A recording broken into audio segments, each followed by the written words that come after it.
All right, ladies and gentlemen, once again, this is scheduled for 3 rounds in the 155-pound weight division. Introducing first in the red corner with an MMA record of 2-0, fighting out of Israel, Oron Kahlon.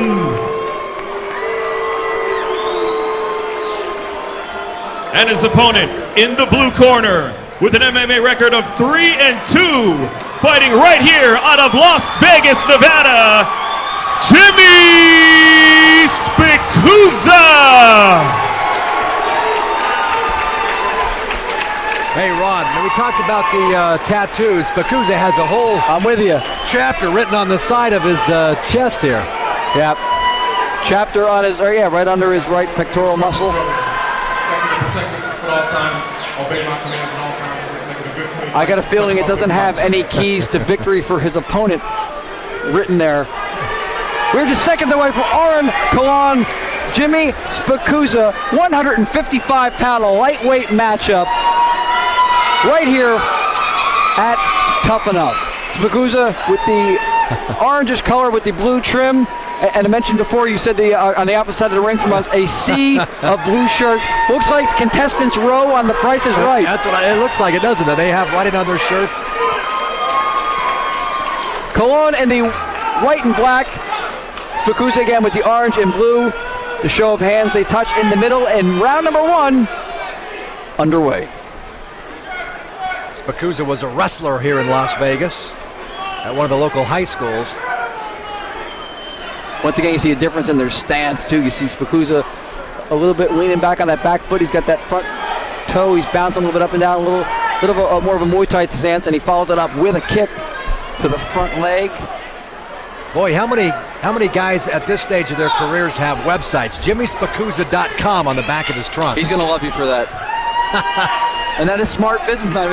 When you see BJ Penn, you see his website. You cannot see one without the other. Very smart for Spicuzza to have that on his rear right there. If you're going to advertise anything, advertise yourself. Little exchange there on the inside, kick and left hook by Spicuzza. Nothing telling so far. Both men measuring. Calculated pace for sure. Nobody's getting careless here. Boy, look at the concentration in Spicuzza's eyes. Yeah, I've seen paintings less stoic than Spicuzza right now. He is serious. Left jab right there gets the attention of Oron Kahlon. Spicuzza mixing it up nicely. Go to some hands and some feet. He's giving levels a little bit there. Oh! Big right hand! Spicuzza rocked Kahlon momentarily with that shot. But now he's caught in a guillotine, but he's from the side. And Kahlon using the ropes momentarily as an aid when he closed his legs around the arm of Spicuzza. The referee saying, no way. You cannot do that. Very difficult to secure a guillotine when your opponent is in side control. We'll see how long Kahlon holds on to this before he lets it go. I'm guessing he's going to let it go. Final seconds of the first round. Spicuzza doing the right thing too, moving in the direction he's moving to try to take that pressure off. That is the end of round 1. Couple of small punches there by Spicuzza. And you see those little shots when somebody's in a submission. It could appear to the casual viewer that he might have been tapping, but he in fact was not. But they weren't very hard little inside shots, but it could have looked that way. You know, you mentioned Spicuzza fought Randy Couture. We're looking at a replay here, and it looked eerily similar to what happened against Couture. Spicuzza got caught by Couture in the exact same situation. You see right there, he's leaving his head open, and Oron Kahlon puts it right in. He's got the underhook right there, and then he turns it under the neck and grabs around the other, gets the over-under, and he turns it into a guillotine. But again, very difficult to secure, not impossible, but difficult to secure when your opponent on top is inside control. Spicuzza using his positioning really to get him out of that round. All right, so Ron, who do you have after round number 1? You got to give it to Spicuzza on effective aggression. I think he pushed the pace.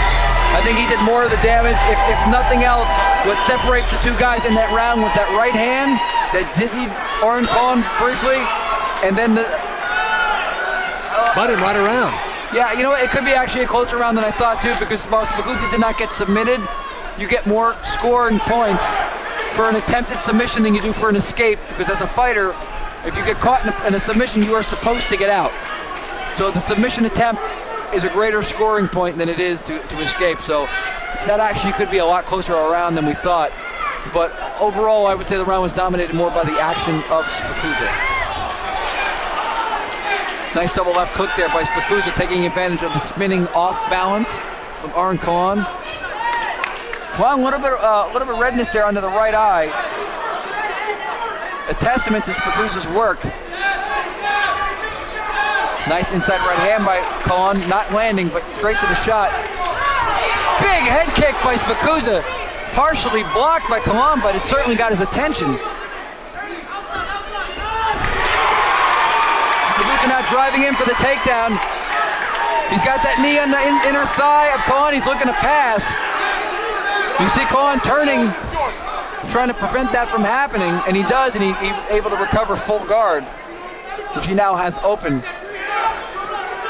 I wouldn't leave the open guard too long with Spicuzza. He may very well pass, and if he gets mount, that is going to be a big problem for Kahlon.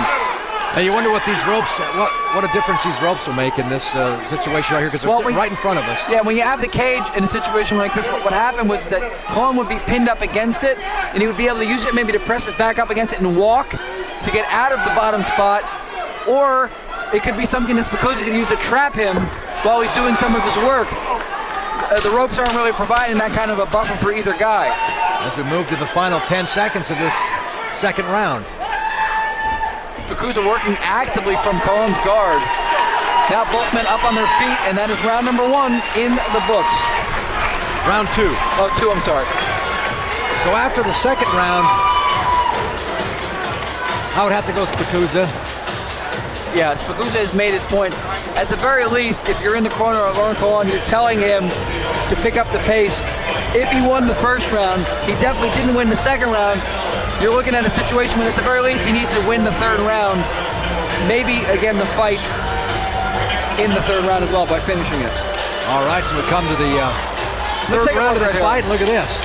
Spicuzza with the left hook misses. Right hand grazing, but enough to back up Kahlon, and then that right kick just under the pectoral muscle on the right side of Kahlon got his attention.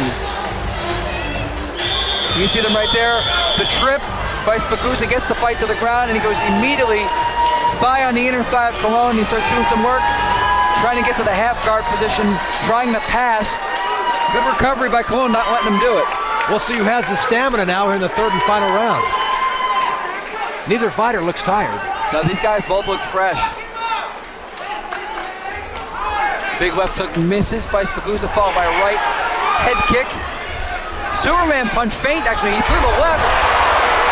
Damage done to Kahlon. It looks like a body shot. We've got to see the replay on that again.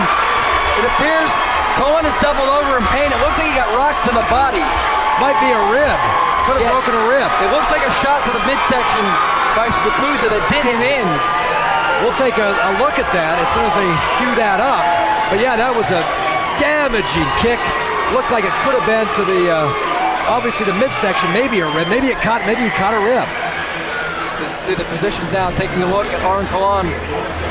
He got doubled over in pain. See Spicuzza in the corner shaking hands with him right here.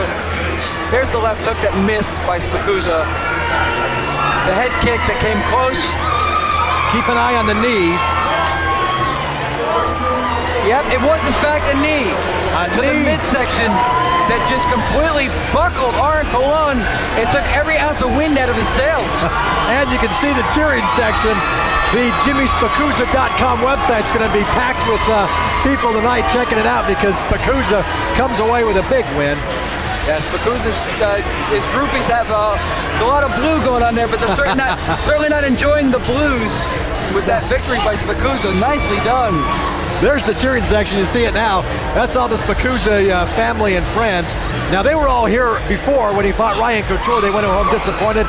Tonight, they don't, as Spicuzza improves to 4-2 now as a young amateur. And 3 knockouts of those 4 wins. Absolutely. Jimmy Spicuzza training out of Team Lethal. And man, did he do that name proud. Lethal knee to the midsection does Oron Kahlon in. Last time I saw somebody drop like that, it was Bernard Hopkins who took out Oscar De La Hoya with a shot to the midsection, dropped De La Hoya like a bag of bricks. Absolutely, the body shots can be damaging. Let's get the official word. After 21 seconds in the third round, winner by TKO, the blue corner, Jimmy Spicuzza! There is your winner, Jimmy Spicuzza. Really using a mixed bag of skills, but finishing off with the knee to the midsection of Oron Kahlon, and you nail it in the right spot. I mean, it's close to the solar plexus. I mean, that is it. Well, that was it, and in a hurry. Nice win by Jimmy Spicuzza, the Las Vegan who grew up here in Las Vegas, making a name for himself now tonight here at the Mardi Gras Ballroom inside the Orleans Hotel and Casino.